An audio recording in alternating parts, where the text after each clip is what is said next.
এই ভিডিওতে আমি আপনাদেরকে জানাবো কিভাবে ফুকেট থেকে ফিফিতে যাবেন এবং কোন যানবাহন আপনাদের জন্য সুবিধা হবে। আর থাইল্যান্ডের সবচাইতে সুন্দর জায়গা ফিফিতে কি কি দেখার জায়গা আছে, সুবিধা এবং অসুবিধাগুলো, এছাড়াও সমুদ্র থেকে মাত্র 5 সেকেন্ড হাঁটার রাস্তায় কিভাবে আপনারা সুন্দর রিসোর্ট বাছাই করবেন। খুব সকালে আমরা ফুকেট থেকে রওনা দিচ্ছি থাইল্যান্ডের খুব জনপ্রিয় একটি স্থান ফিফি আইল্যান্ড। যে ট্রাভেল এজেন্সি থেকে ফিফিগামী জাহাজের টিকিট কেটেছি আমরা, সেই জাহাজের মাইক্রোবাস এসেছে আমাদের হোটেলের সামনে আমাদেরকে পিক করতে। আরও অন্যান্য লোকজন যারা ওই এজেন্সির মাধ্যমে ওই জাহাজের টিকিট কেটেছে তাদেরকে উঠায় নিল আরও 10 জনের মতো। তারপর আমরা রওনা দিয়ে দিলাম রাসেদা হারবারের উদ্দেশ্যে, যেখানে জাহাজ অপেক্ষা করছে সব প্যাসেঞ্জারদের নিয়ে ফিফি আইল্যান্ডের উদ্দেশ্যে রওনা দিবে। ফুকেটের হোটেল থেকে রওনা দিয়ে রাসেদা হারবারে পৌঁছাতে আমাদের সময় লাগলো 40 মিনিট। এখন বাজে সকাল 8:30, 9টার সময় সব জাহাজ ছেড়ে যাবে ফিফি আইল্যান্ডের উদ্দেশ্যে। রাসেদা হারবারে পৌঁছানোর পরে এরকম একটা জায়গা পাবেন যেখানে বসে আপনারা কিছুক্ষণ রেস্ট নিতে পারবেন। আর আপনাদেরকে সবার হাতে স্টিকার লাগিয়ে দিবে, কারণ আপনাদেরকে ওই জাহাজে ওঠার জন্য ওই স্টিকার দেখে দেখে আপনাদেরকে জাহাজে ওঠাবে। আপনারা ইচ্ছা করলেও স্পিড বোর্ডেও এখান থেকে যেতে পারবেন। জাহাজে না ওঠা পর্যন্ত এই সময়টুকু আপনারা ইচ্ছা করলে এখানে স্ন্যাক্স, কফি এগুলো খেতে পারবেন। তাছাড়াও এখানে আছে ফ্রেশ ফলের দোকান, যেখান থেকে আপনারা ইচ্ছা করলে জুস খেতে পারবেন। ব্যাংকক, ফুকেট কিংবা ফিফি কোনো জায়গায় এরকম ফলের দোকান আমি দেখি নাই, এখানেই দেখেছি। সো আপনারা এটা মিস করবেন না, অবশ্যই এক গ্লাস জুস খেতে ভুল করবেন না এই সুন্দর দোকান থেকে। ঘড়ির কাঁটা যখন 9টায়, তখন আমরা জাহাজের জন্য এই জায়গা থেকে জাহাজের উদ্দেশ্যে বের হয়ে গেলাম। আপনাদেরকে যে টিকিট দেওয়া হবে সেই টিকিট পাঞ্চ করে আপনাদেরকে এই গেট বের হয়ে তারপরে জাহাজের উদ্দেশ্যে হেঁটে যেতে হবে জাস্ট 10 সেকেন্ড। ছবিতে যেটা দেখতে পাচ্ছেন এটাই ছিল আমাদের শিপ। বিসমিল্লাহ বলে আমরাও শিপে উঠে পড়লাম 2 ঘন্টা যাত্রা করার উদ্দেশ্যে। এই জায়গা থেকে সব শিপ, স্পিড বোট ছেড়ে যায় সকাল 9টা থেকে ফিফি আইল্যান্ডের উদ্দেশ্যে। এই জাহাজে আপনারা ইচ্ছা করলেও জাহাজের ছাদেও বসতে পারবেন, ভেতরেও সিটের ব্যবস্থা আছে। আমাদের সাথে যেহেতু বাচ্চা ছিল তাই আমরা ভেতরে ব্যাগ রেখে কয়েকটা সিট দখল করে আমরা ছাদে গিয়েছিলাম সৌন্দর্য উপভোগ করার জন্য। সকালের ঘুম ঘুম চোখ নিয়ে বাচ্চাগুলোও ফিফি আইল্যান্ডের উদ্দেশ্যে তৈরি হয়ে গিয়েছিল সেখানে যাওয়ার জন্য। এই জাহাজে আপনারা চা, কফি, স্ন্যাক্স, চিপস এগুলো পেয়ে যাবেন। তো চলুন উপরে যেয়ে দেখি ফিফি আইল্যান্ড যাওয়ার সময় এই আন্দামান সাগরের সৌন্দর্য। আপনাদেরকে কয়েকটি গুরুত্বপূর্ণ তথ্য বলে দিই। সেটা হচ্ছে আপনারা এই ফুকেটের রাসেদা হারবার থেকে ফিফিতে যাওয়ার উদ্দেশ্যে সকাল 9টা থেকে সব জাহাজগুলো ছেড়ে যায়। সব জাহাজের টিকিট মূল্য একই, এই জন্য আলাদা করে কোনো টিকিটের মূল্য বলে দিলাম না। আপনারা যদি ডে ট্যুর করতে চান সেখানে আপনাদেরকে আবার ফুকেটে আসার ব্যাক টিকিট কাটতে হবে। আমরা যেহেতু ফিফিতে 2 দিন থাকবো সেজন্য আমরা শুধু ওয়ান ওয়ে টিকিট কেটেছিলাম।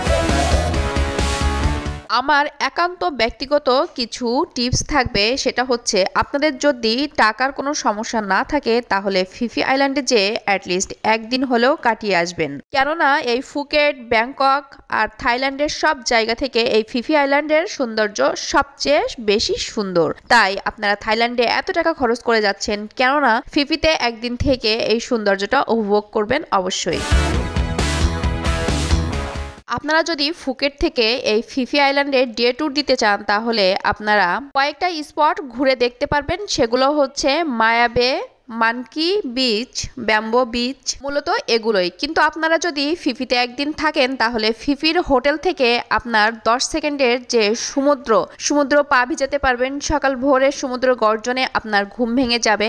এত সুন্দর এই নীল পানি আপনারা আর কোথাও পাবেন না এই থাইল্যান্ডের অন্য কোনো বিচে। জাহাজের টপ ফ্লোরে অনেক বেশি রোদ থাকায় আমরা কিছুক্ষণ ভেতরে ছিটে কিছুক্ষণ টপ ফ্লোরের সৌন্দর্য উপভোগ করতে করতে আমরা ফিফি আইল্যান্ডের কাছাকাছি পৌঁছে গিয়েছিলাম। অনেক দূরের পাহাড়গুলো আমাদেরকে যেন হাতছানি দিয়ে ডাকছিল ফিফির দিকে। আপনারা ইচ্ছা করলে ছোট ছোট স্পিড বোর্ডেও ফুকেট থেকে ফিফিতে যেতে পারবেন, তবে এই বড় জাহাজগুলোতে নেওয়ার সুবিধা হচ্ছে চারপাশ অনেক সুন্দরভাবে দেখা যায় এবং রিস্ক কম থাকে। আপনাদের সাথে যদি বাচ্চা থাকে তাহলে ছোট স্পিড বোর্ড না নিয়ে এই বড় ফেরিগুলো নেওয়ার চেষ্টা করবেন। এই বড় ফেরিগুলোতে একটু সময় বেশি লাগলেও আপনার জার্নিটা সেফ হবে। ফুকেট থেকে ফিফি আইল্যান্ডে পৌঁছাতে প্রায় 2 ঘন্টা সময় লাগবে, কিন্তু এই 2 ঘন্টার সময় এত আনন্দমুখর ছিল এবং এত দ্রুত আমরা এই জার্নিটা শেষ করেছিলাম, সেটা বলার বাইরে। আমাদের কোনো টায়ার্ডনেস আসে নাই এই 2 ঘন্টায়, কারণ এই আন্দামান সাগরের চারপাশের সৌন্দর্য দেখতে দেখতে আমরা ফিফি আইল্যান্ডে পৌঁছে গিয়েছিলাম। এটা হচ্ছে ফিফির সেই ঘাট যেখানে আপনি পৌঁছালে আপনার ফিফি আইল্যান্ডের রিসোর্টের লোক আপনাকে প্লেকার্ড নিয়ে আপনার জন্য ওয়েট করবে। আমরা ফিফিতে যাওয়ার আগে অনেকগুলো ব্লগ দেখেছিলাম। ফিফি থেকে কিছুটা হাঁটার রাস্তা দূরে হওয়াতে আমরা অনেকগুলো রিসোর্ট ক্যান্সেল করেছিলাম, কারণ আমাদের সাথে বাচ্চা ছিল। বাচ্চা নিয়ে একটু দূরের রিসোর্টগুলোতে ওঠা অনেক কষ্টকর, কারণ হেঁটে যেতে বাচ্চাদের নিয়ে অনেক কষ্ট হয়ে যাবে। সেজন্য আমরা বিচের পাশেই একটা রিসোর্ট বুক করেছিলাম। দ্বিতীয় দিন আপনারা ঘোরাঘুরির জন্য এখানে নেমেই টিকিট কেটে নিতে পারবেন, কিন্তু আমরা কাটি নাই। আমরা একটু ওয়েট করছিলাম, যেহেতু আমরা ফিফিতে থাকবো, রাতে আমরা কেটে নিব। এরই মধ্যে আমাদের রিসোর্টের লোকজন চলে এসেছে, আমাদের ব্যাগ তারা রিসিভ করলো। আর আপনারা ফিফি আইল্যান্ডে নেমেই বার্গার কিং দেখতে পাবেন, এছাড়াও দেখতে পাবেন ম্যাকডোনাল্ডস। আমরা এই ঘাট থেকে হাঁটা স্টার্ট করলাম, আর আমাদের ব্যাগ ট্রলি রিসোর্টের লোকজন তাদের বহনকৃত যানবাহনে করে এগিয়ে চলল। গাড়িতে করে নিয়ে আমাদের আগেই চললো। আমরাও তাদেরকে ফলো করতে করতে মাত্র 5 থেকে 7 মিনিট হাঁটতেই আমাদের আগে থেকেই বুক করা রিসোর্টে চলে এলাম। রিসোর্টে ঢুকতেই বাম সাইডে পাবেন রিসিপশন। এখানে গেলে আপনাদেরকে ওয়েলকাম ড্রিঙ্কস দিবে এবং রুমের চাবি নিয়ে আপনাকে যেতে হবে আপনার আগে থেকেই বুক করা আপনার নির্দিষ্ট রুমে। এই রিসোর্টের বিশেষত্ব, এই রিসোর্টের নির্দিষ্ট একটি বুফে আছে, যেখানে আপনারা ইচ্ছা করলেই সম্পূর্ণ ফ্রিতেই আপনারা ব্রেকফাস্ট, লাঞ্চ এবং ডিনার পাবেন। তবে রাত 8টার মধ্যে আপনাকে ডিনার শেষ করে ফেলতে হবে। আরও একটা বিশেষত্ব আছে, সেটা হচ্ছে এই রিসোর্ট থেকে মাত্র 10 থেকে 15 সেকেন্ড আগালেই আপনি ফিফি আইল্যান্ডের বিচ দেখতে পাবেন। যেহেতু আমরা গরমের সময় গিয়েছিলাম, এজন্য আমরা রুমে জাস্ট আমাদের ট্রলি রেখেই আমরা সুইমিং পুলে নেমে পড়েছিলাম। সুইমিং পুল থেকে উঠে আমরা ফ্রেশ হয়ে শাড়ি পরে কিছুক্ষণ আমরা এদিকে ওদিকে ঘোরাঘুরি করে রিসোর্টের ছবি উঠালাম, বিচের পাড়ে গেলাম, লাঞ্চের জন্য চলে গেলাম এই রিসোর্টের নির্দিষ্ট বুফে। সন্ধ্যার সময় বিচের পাশে কিছুক্ষণ সময় কাটিয়ে আমরা পুরা ফিফি আইল্যান্ডটা ঘুরে ঘুরে দেখলাম।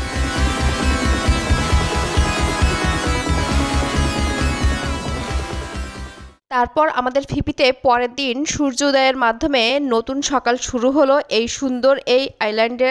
আমরা বিচে কিছুক্ষণ ঘোরাঘুরি করে লং টেলে করে ঘুরতে যাব এই ফিফি আইল্যান্ডের আশেপাশে যতগুলো দর্শনীয় জায়গা আছে, সেখানে আমরা রাতেই ঠিক করে রেখেছিলাম লং টেল বোর্ড। আপনাদেরকে একটা গুরুত্বপূর্ণ টিপস দেই, যারা রাস্তার ধারে শুধুমাত্র খাতা কলম নিয়ে বসে থাকবে তারা অনেক কমে নেয় এই লং টেলগুলোর প্রাইস। আপনারা চেষ্টা করবেন এদের কাছ থেকে টিকিট কাটার, আর যারা দোকান আছে তারা একটু বেশি প্রাইসে নিয়ে থাকে।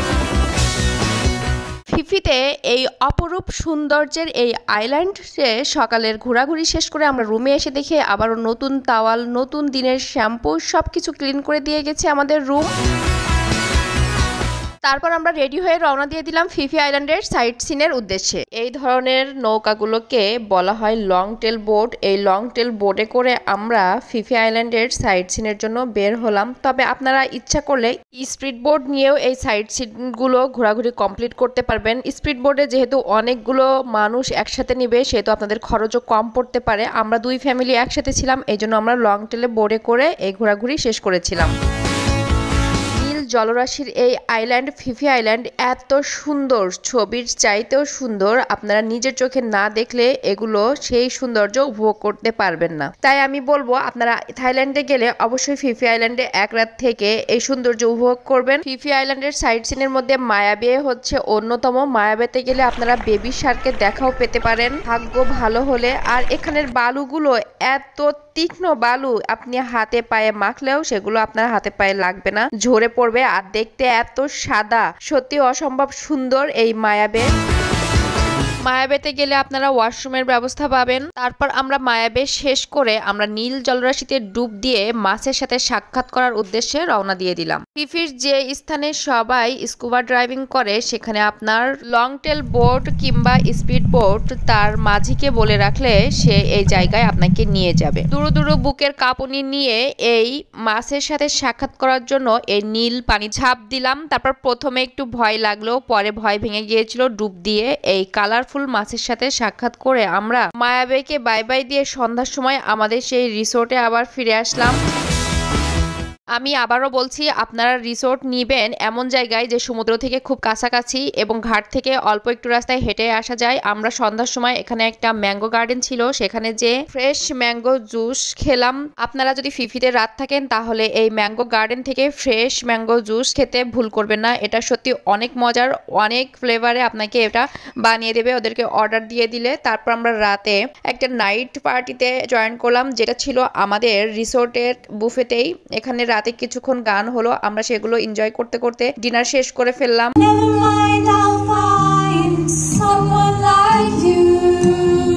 সুন্দর এই দ্বীপে আমাদের আবারও একটা সকাল শুরু হয়ে গেল। আমাদের বুফে আমরা নাস্তা শেষ করে এই ফিফি আইল্যান্ডকে বিদায় দিয়ে ফুকেটের উদ্দেশ্যে আবার রওনা দিতে হবে। এক জায়গায় ঘুরতে গেলে যতটা আনন্দ লাগে ফিরে আসতে ঠিক ততটাই কষ্ট লাগে। এই ভিডিওতে আমি যতদূর পেরেছি সব তথ্য দেওয়ার চেষ্টা করেছি। তারপর আপনি যদি মনে কোনো প্রশ্ন থাকে অবশ্যই আমাকে কমেন্টস করবেন, আমি কমেন্টসের উত্তর দেওয়ার চেষ্টা করব। আর যদি আমার ভিডিওগুলো যদি ভালো লেগে থাকে তাহলে দয়া করে সাবস্ক্রাইব করে আমার সাথেই থাকবেন।